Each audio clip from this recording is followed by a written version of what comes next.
kanta at kung aling banda ang maunang kumanta. Bandmasters, hawak sa gitara na mahigpit. Get set. Harapin! Mabilis si Chris!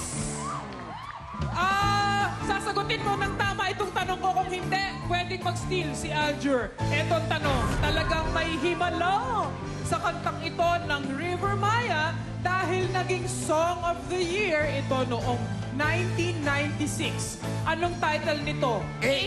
Narda. B. Himala. Go, Chris! B. Himala! Tama!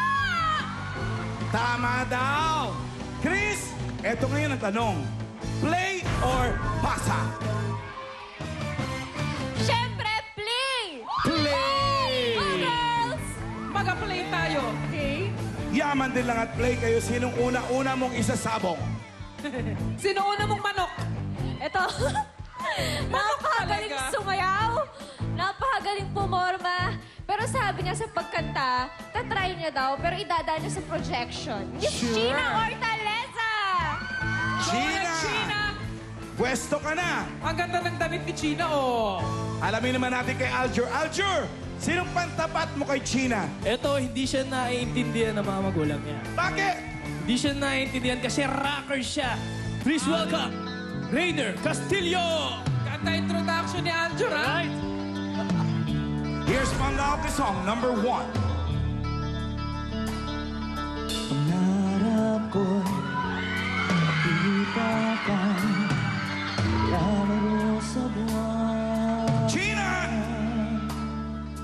Nalay mo sa akin ang gabing walang hanggan. Rainier. Hindi mahanap sa lupa ang pag-asa.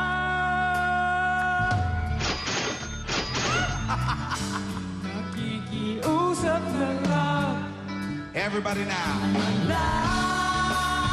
Kasalanan ba? Humingi ako sa langit na isang himala.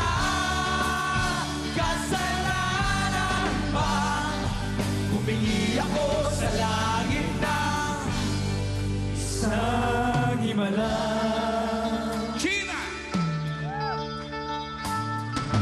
Harap ko'y makita ang liwanag ng umaga.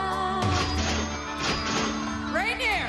Lalambing sa iyong mga mata.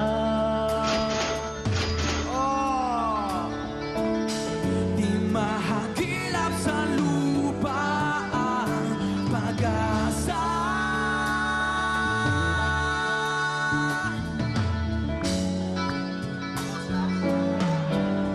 China!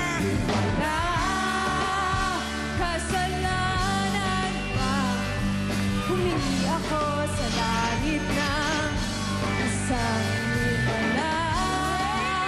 Kasalanan ba? Humingi ako sa langit ng isang himala.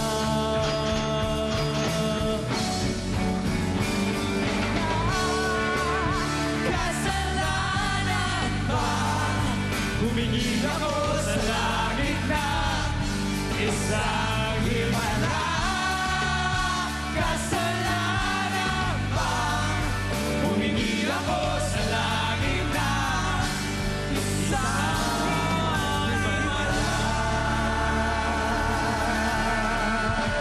Walang himala. Ganito kasi nangyari.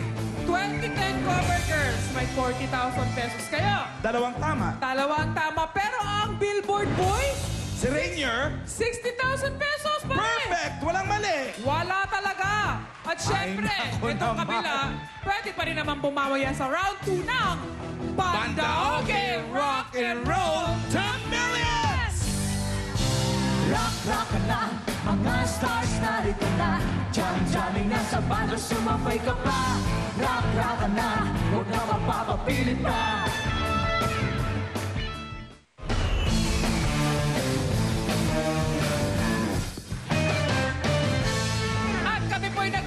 dito sa Panda Oke. At kakausapin na natin ang Bandmasters. Ano bang inyong opinion sa bawat isa? Away na ito. Performance! Unahin natin si Chris. Kahit talo kami, at least effortless naman ang mga beauty namin. Hindi tulad nyo. May mga nalalaman pa kayong tattoo-tattoo. Ano ba yan? Nakakasayang oras at tagal-tagal naghintay ng mga girls sa dressing room. Susungit? Anong masasagot mo dyan, Aljur? Hindi, sang-ayon naman kami doon eh. Talagang magaganda sila. Pero sa round na to, kahit anong pagka-gentleman yung binigay namin sa kanila, nanalo pa rin kami. Ay! May point ka doon? Pero, tingnan natin kung makakahabol ang mga babae. Balik na kayo sa kanyang-kanyang mga pwesto. Go ahead. Bandmasters,